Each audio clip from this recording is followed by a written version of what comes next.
Assalamualaikum warahmatullahi wabarakatuh. Alhamdulillahirrabbilalamin. Wabihi nasta'in wa ala umuri dunia wa din. Wassalatu wassalamu ala asrofil anbiya wal mursalin wa ala alihi wa sahbihi ajma'in, amma ba'du. Salam sejahtera semuanya. Welcome back to my YouTube channel.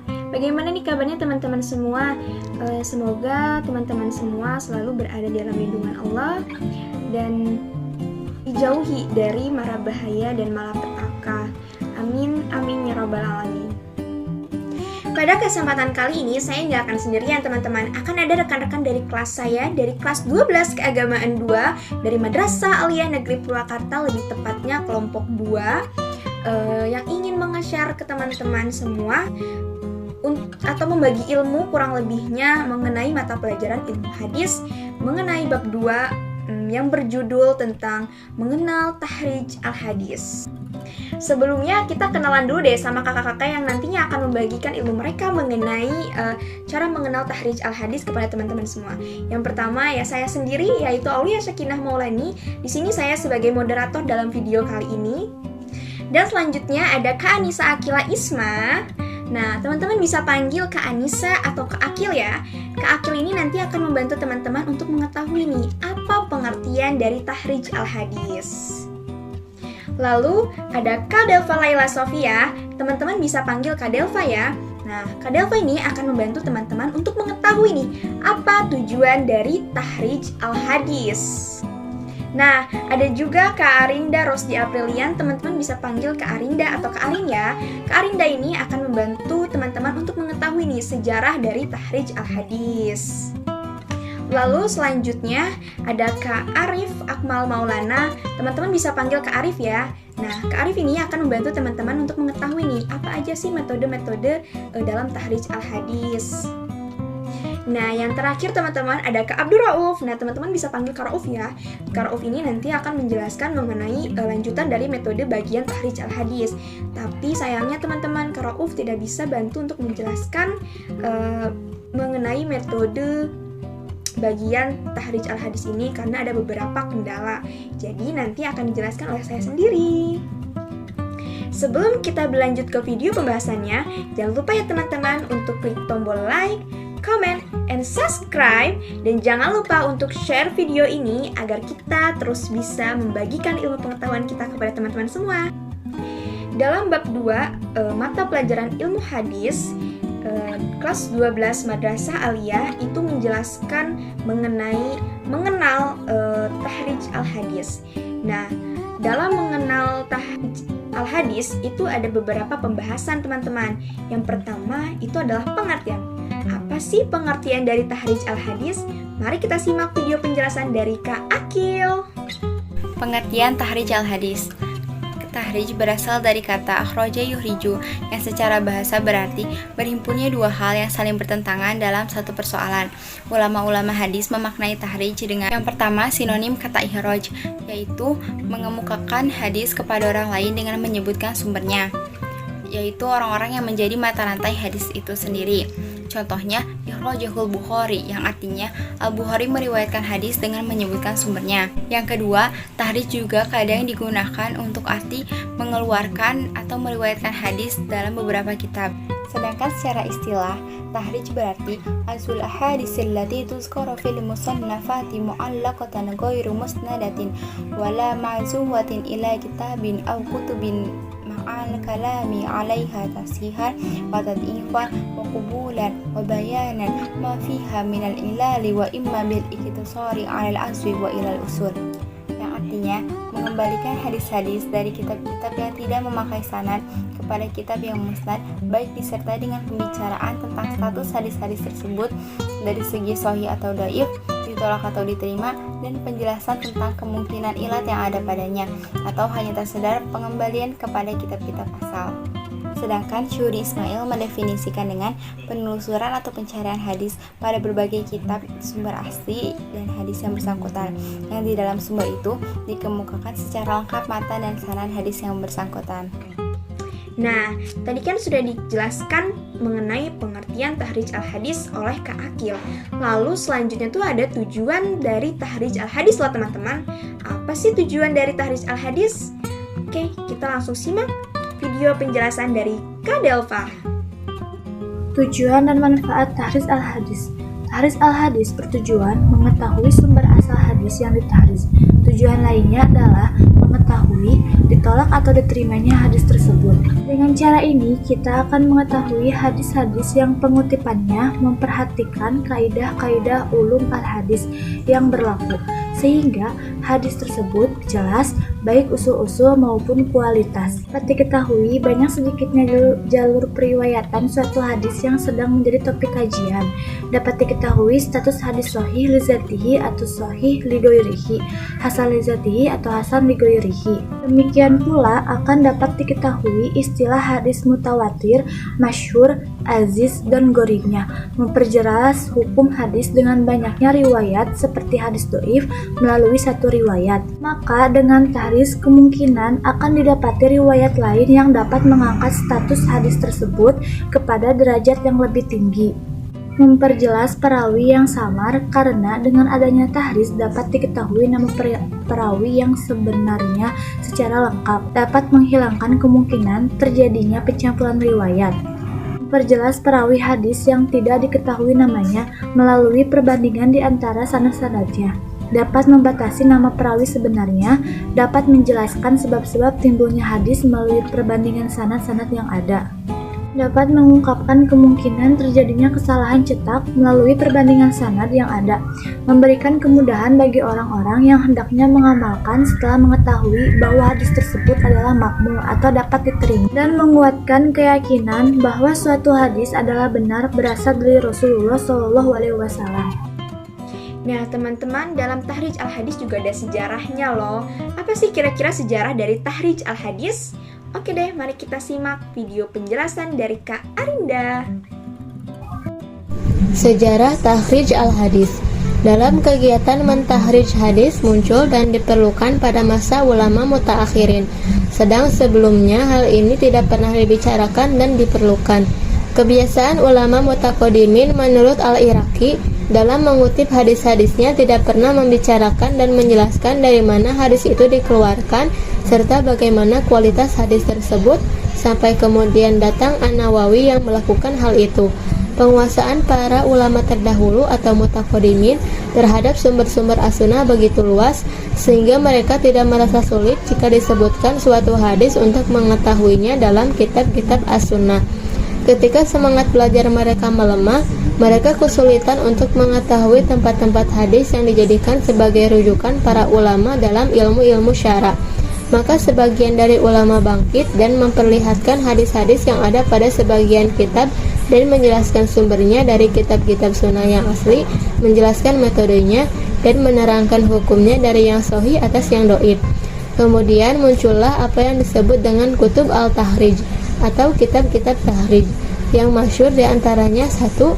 Tahrij Ahad al-Muhazzab karya Muhammad bin Musa al-Hazimi asy-Syafi'i, wafat 548 Hijriah, dan kitab al-Muhazzab ini adalah kitab mengenai fikih mazhab al-Syafi'i karya Abu Ishaq asy-Syirazi Ahmad Abdul Hadi al-Maqdisi, wafat 744 Hijriah.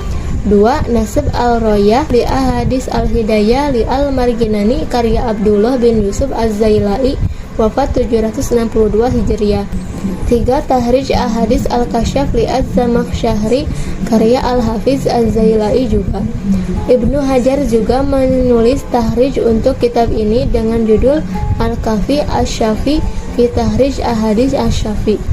4. Al-Badr al-Munir fi Tahrij al-Ahadis wa al-Sar al-Waqi'ah fi Asy-Syarhil Kabir li ar-Rafi'i karya Umar bin Ali bin Mulakin, wafat 804 Hijriah.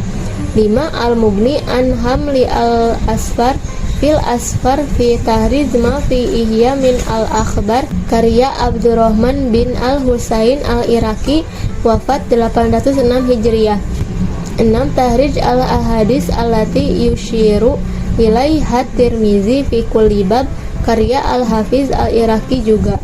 7. At-Talkhis al-Habir fi Tahrij Ahadis Syahr al-Wajiz al-Kabir li ar-Rafi'i karya Ahmad bin Ali bin Hajar al-Asqalani, wafat 852 Hijriah. 8. Adiroya fi Tahrij Al-Hadis Al-Hidayah karya Al-Hafiz Ibnu Hajar juga. 9. Tuhfat Ar-Rawi fi Tahrij Al-Hadis Al-Badlawi karya Abdurrauf Ali Al-Manawi, wafat 1031 Hijriah. Nah, tadi kan sudah tuh dijelaskan mengenai apa itu pengertian, tujuan, dan juga sejarahnya. Dan yang sekarang, yang terakhir yaitu tentang metode tahrij al-hadis bagian pertama akan dijelaskan oleh Kak Arif Akmal, dan mari kita simak video penjelasannya. Yang selanjutnya metode tahrij al-hadis. Dalam tahrij hadis ada beberapa macam metode yang digunakan, yang diringkas dengan mengambil pokok-pokoknya sebagai berikut. Yang ke-1, tahrij berdasarkan perawi hadis dan sahabat. Metode ini digunakan jika kita mengetahui nama sahabat yang meriwayatkan hadis yang akan ditahrij. Jika tidak diketahui nama sahabat yang meriwayatkannya, tentu tidak akan dilakukan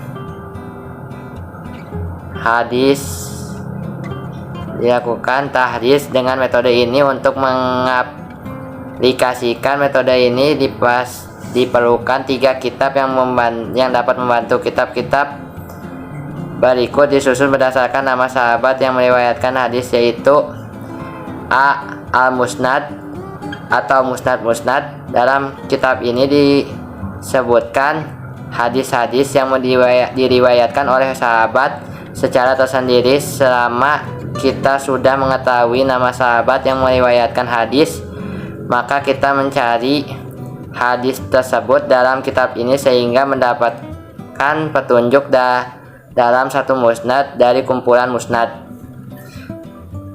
tersebut. Yang B. Al-Mu'azim atau Mujam, susunan hadis di dalamnya berdasarkan urutan musnad para sahabat atau syekh, guru-guru, sesuai huruf kamus hijayah. Dengan mengetahui nama sahabat dapat memudahkan untuk merujuk hadisnya. Yang C. Kitab-kitab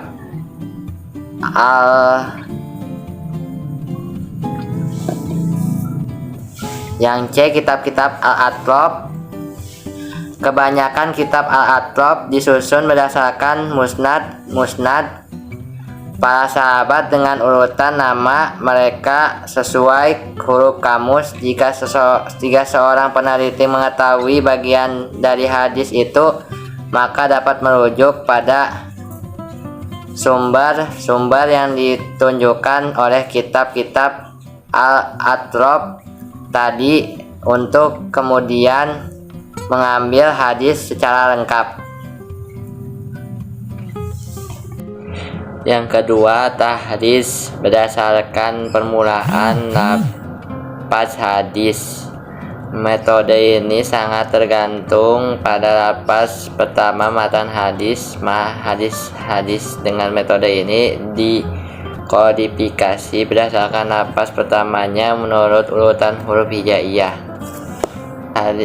Tahrij hadis dengan menggunakan metode ini dapat dibantu dengan A. Kitab-kitab yang berisi hadis-hadis yang dikenal oleh orang banyak, misalnya Ad-Durar Al-Muntatsiro, Al-Ahad, Al-Mushadloh, karya Asyuti, Al-Lairi.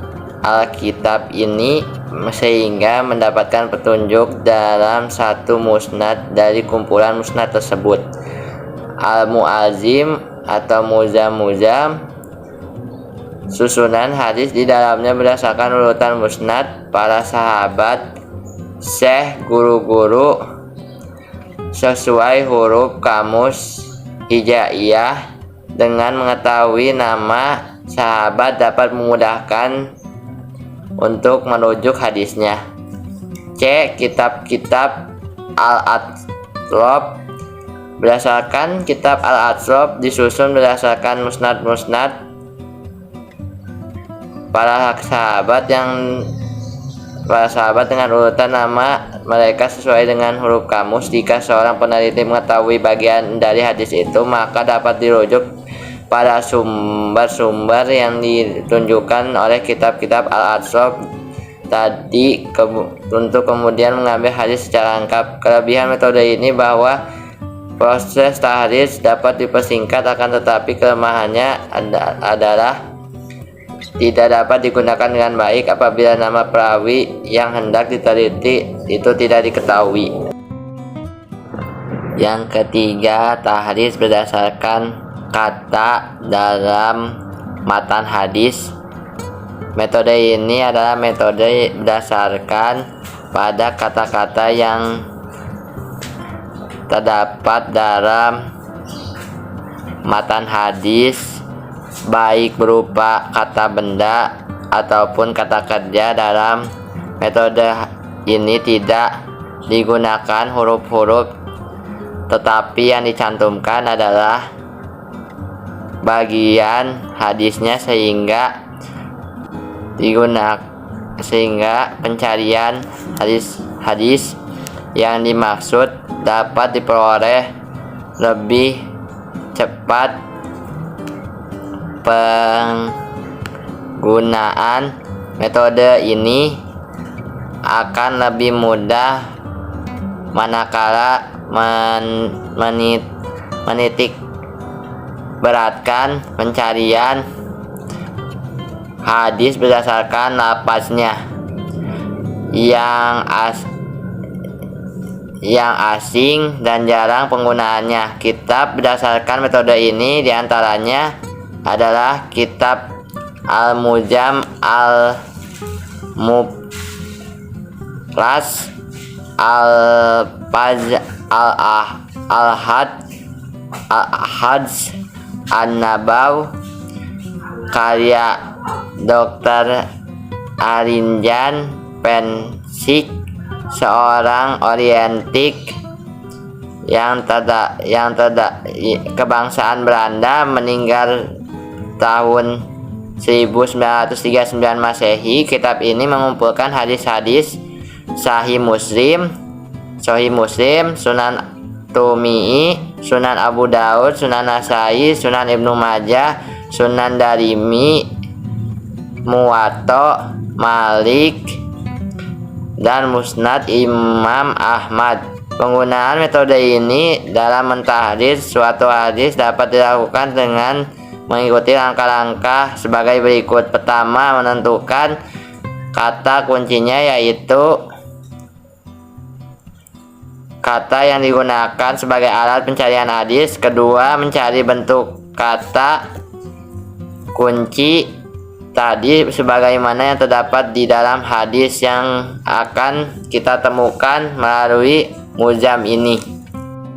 Lalu metode tahrij al-hadis yang keempat, yaitu tahrij berdasarkan pada tema dari suatu hadis. Nah, oleh karena itu teman-teman, untuk melakukan tahrij dengan metode ini perlu terlebih dahulu disimpulkan tema dari suatu yang akan ditahrijkan, dan kemudian baru mencari melalui tema itu pada kitab-kitab yang disusun membangun metode ini.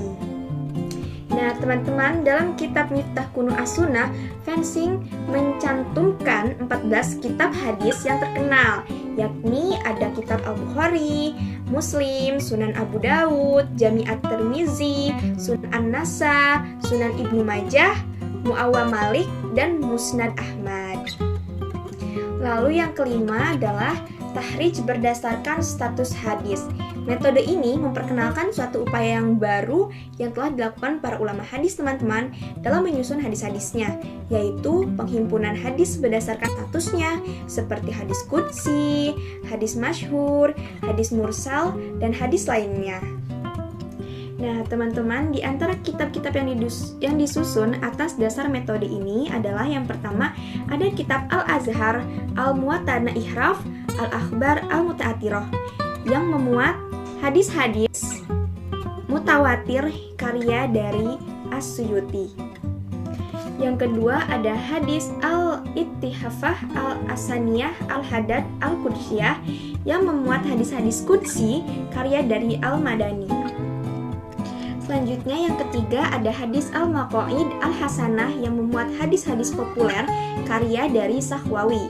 Yang keempat ada hadis Al-Marasil yang memuat hadis-hadis mursal karya dari Abu Daud. Dan yang terakhir adalah kitab Tanz Al-Syariah Al-Marfu'ah an Al-Akhbar Al-Syani'ah Al-Maw'u'ah yang memuat hadis-hadis maudlu karya dari Ibnu Iraq. Lalu metode tahrij al-hadis yang keenam atau yang terakhir adalah dengan cara tahrij berbasis software hadis. Nah, perkembangan teknologi informasi dan multimedia dapat membantu para pembelajar hadis dalam studi hadis, merupakan cara yang sangat efektif teman-teman yang dapat digunakan dalam belajar hadis.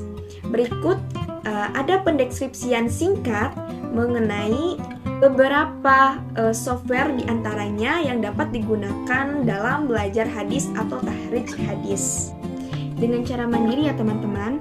Nah, yang pertama itu adalah Hadits Encyclopedia V1 atau Al-Kutub At-Tis'ah.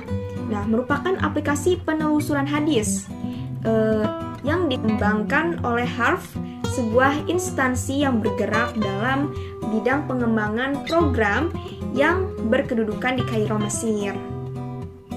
Nah, teman-teman, program ini tuh mencangkup 9 kitab hadis atau Al-Kutub At-Tis'ah dengan total lebih dari 62.000 hadis yang sebanding dengan 25.000 halaman cetak.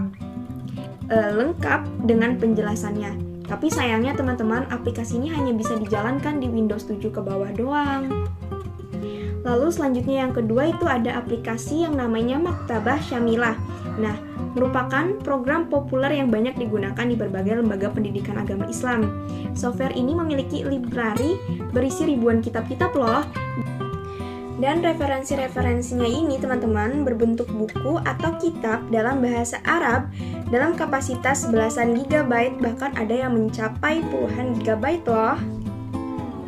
Nah, yang terakhir itu yang ketiga namanya aplikasi Hadis Swipe 50, merupakan software hadis lengkap berbahasa Indonesia yang dikembangkan oleh Sofyan Effendi. Isi dan program ini adalah Al-Quran dan terjemahnya teman-teman.